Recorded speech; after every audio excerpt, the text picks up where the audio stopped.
Welcome to this edition of the Million Dollar Mastermind podcast. This is where we pick the brains of high achievers from all walks of life and get their hard-earned, real-world insights on winning. I'm your host, Larry Weidel. Hello, everybody. We're talking with Dr. Harry Leider. Hello, Dr. Leider. Larry, it's really a pleasure to be here. Thank you for the opportunity. And please feel free to call me Harry. The single person who cares most in this world that I be called doctor consistently is my Jewish mother. But since I can placate her, you can call me Harry. Okay. Yes. I'm sure she'd be interesting to have on sometime. Yeah, she takes a lot of credit for my success, no doubt. And I'm sure she should. So, Harry, tell me where you are.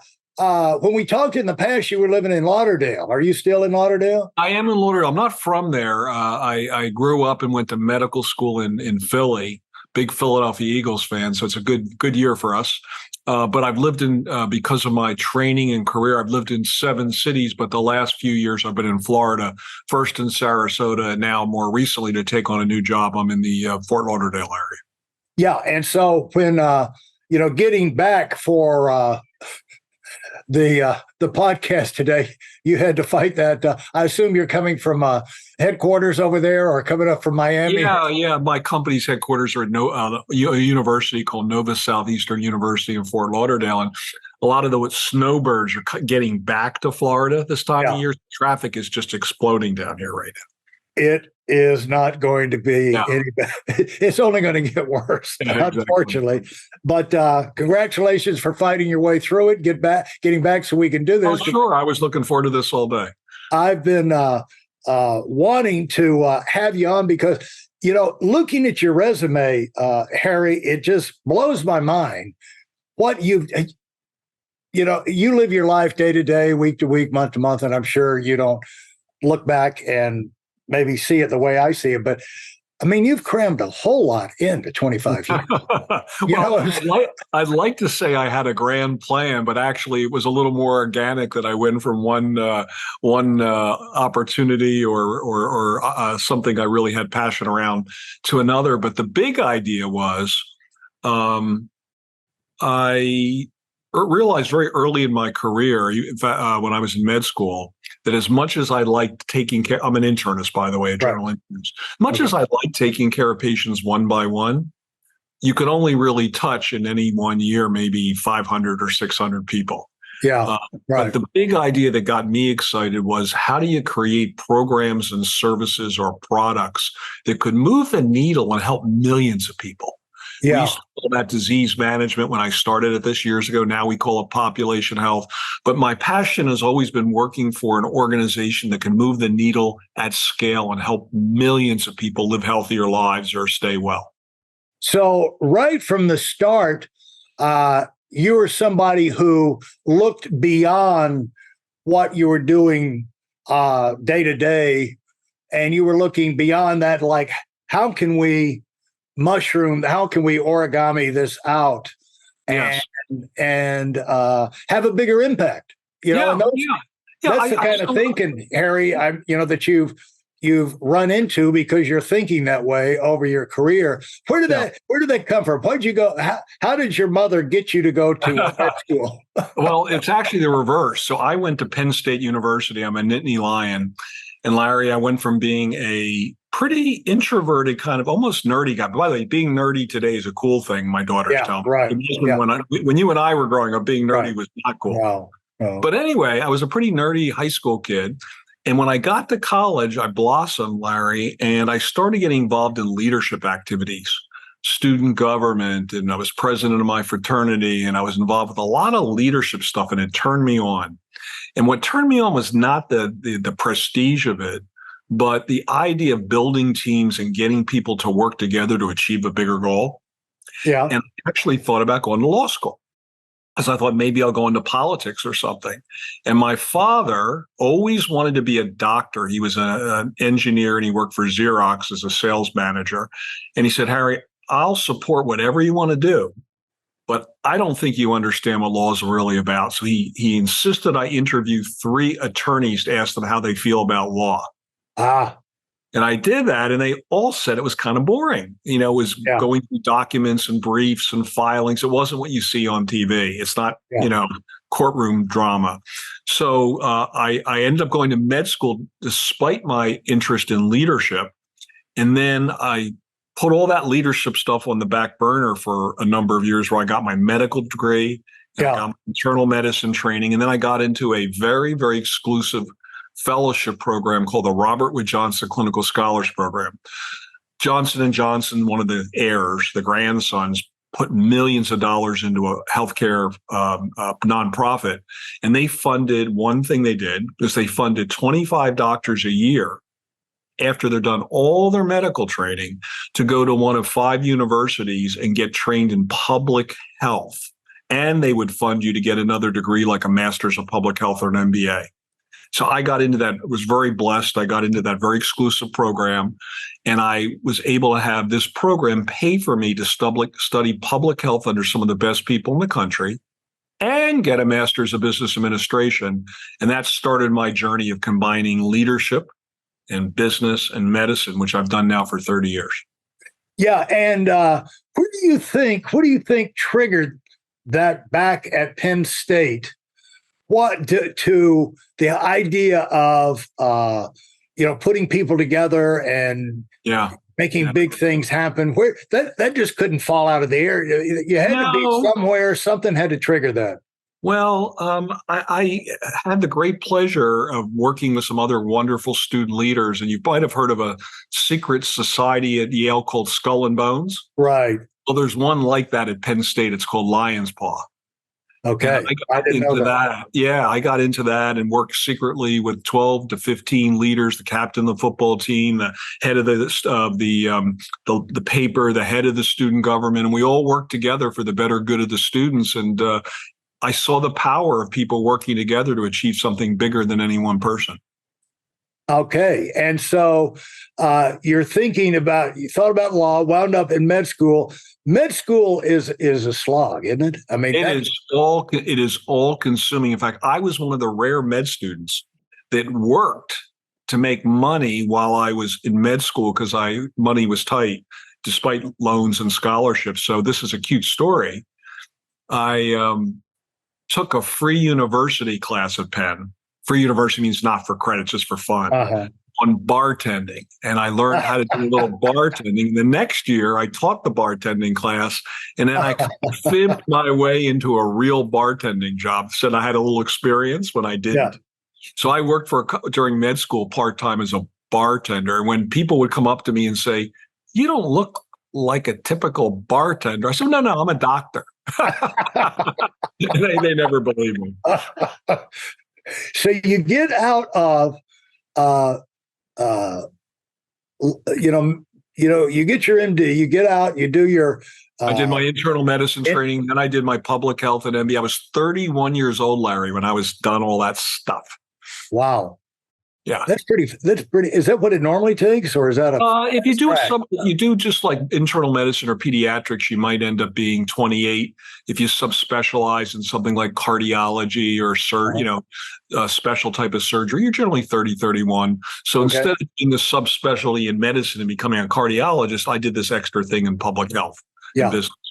But generally 30, 31. It's a long road. And you get out. Right. And what do you see? What did you see, and what's happening in your mind when you get out?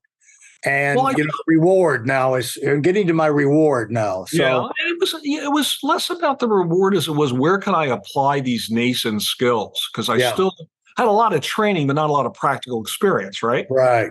So I had this idea that turned out to be both good and bad.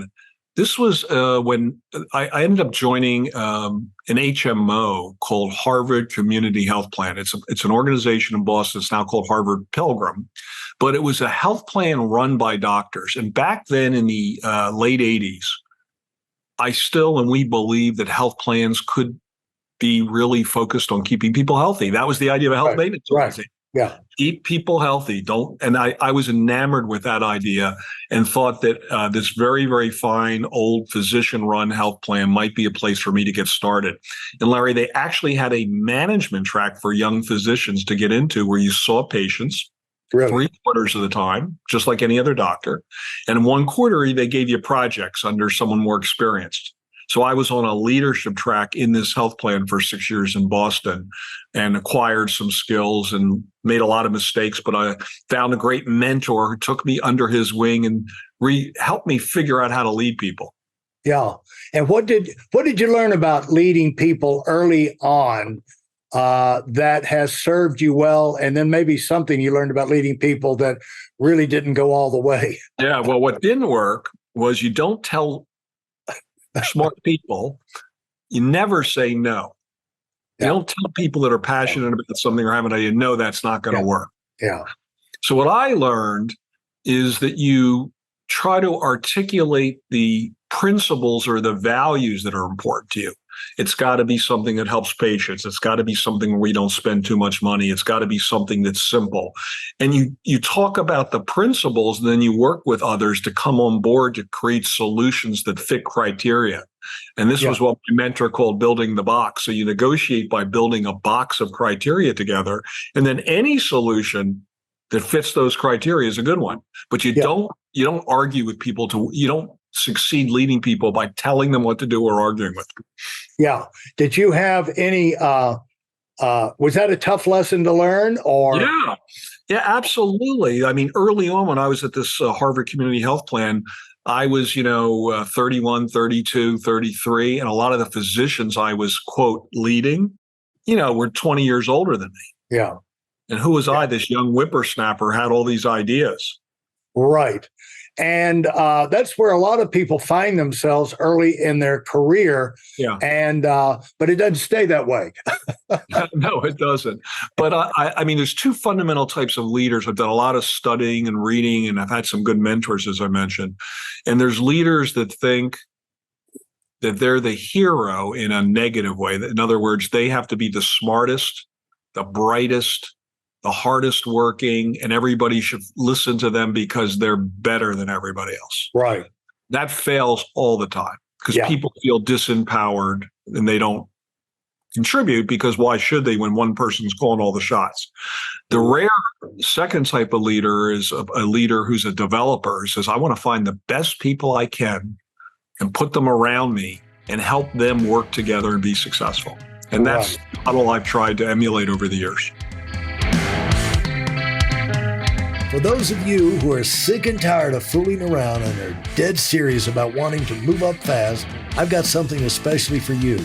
I've combined the best insights from over 40 years in business and making $70 million in income and compressed them into a free webinar. That's right, it's a free resource. If you want to find out exactly what the concepts are that I use in coaching million-dollar earners, register now at WeidelOnWinning.com.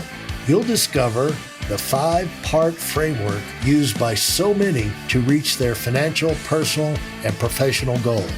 You can find that link in this episode's show notes.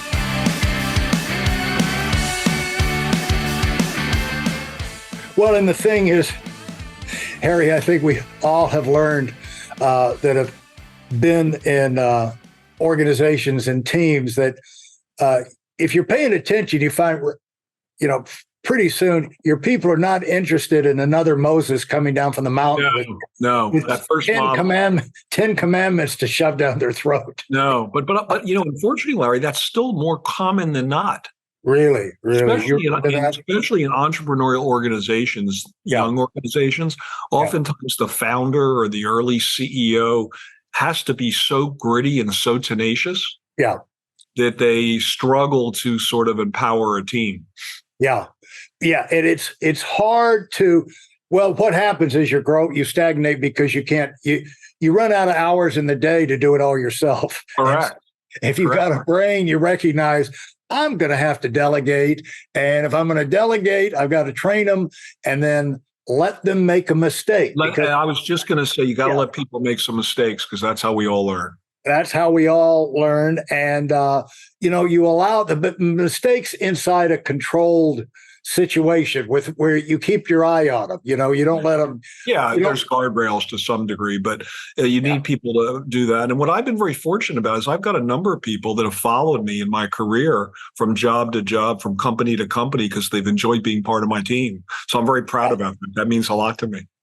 Yeah, that's like you're like a football coach that gets a new job, an NFL thing, and takes all of his assistant coaches with him. I have done that a couple times. Yes, it gives you a head start because in any situation, getting your core group of people around you is the biggest problem. And you don't really need a huge core.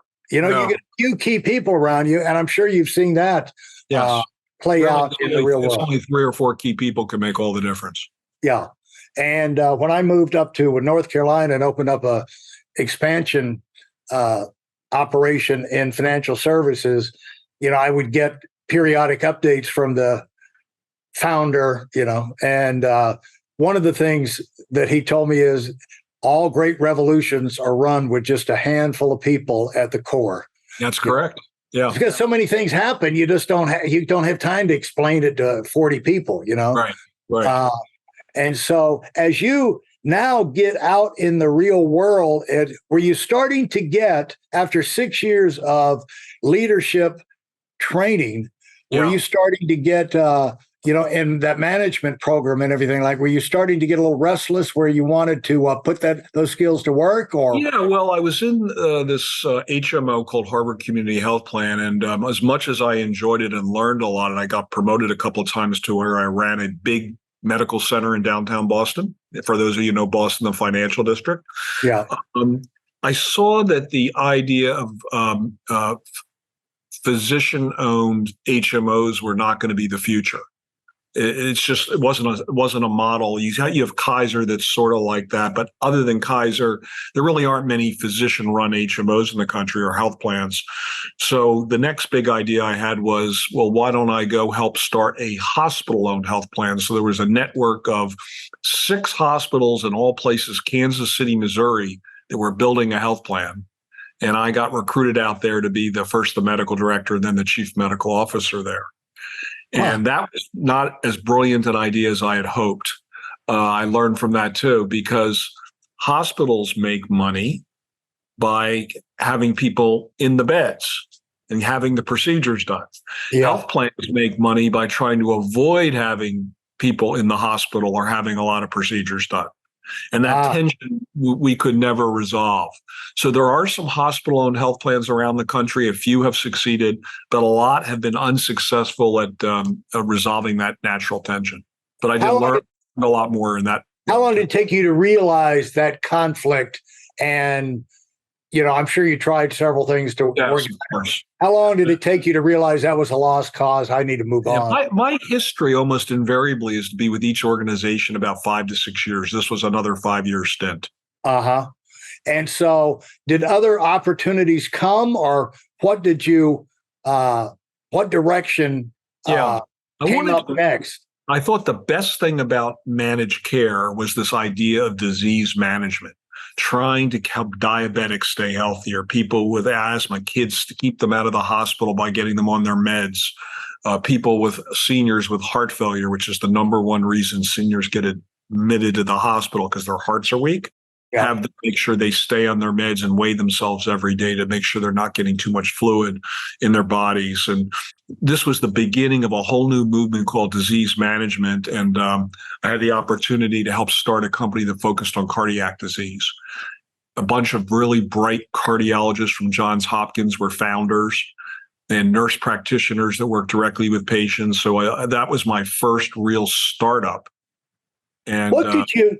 I'm thinking now, people who might be listening and trying to, because you obviously kept yourself moving on a good career path. Yeah. What kind of barriers to entry, or what kind of obstacles do people have, like coming out of med school, getting started like that, or getting, moving into a new position that works against them being successful?